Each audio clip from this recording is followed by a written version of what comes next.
ایرانی وزیر خارجہ عباس اراغچی نے کہا ہے کہ بین الاقوامی جوہری توانائی ایجنسی کے حکام کا دورہ تہران صرف مذاکرات کی حد تک محدود رہے گا اور کسی بھی معائنے کی اجازت نہیں دی جائے گی۔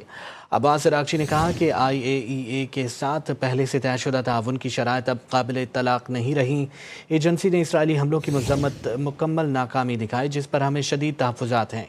ایرانی وزیر خارجہ نے کہا کہ اگر عالمی ایجنسی غیر جانبداری کا مظاہرہ کرے اور سمجھوتے کی طرف پیش رفت ہو تو تعاون ممکن ہے، لیکن ایران نہ پہلے کبھی مشکوک معائنے کی اجازت دی ہے اور نہ آئندہ دے گا۔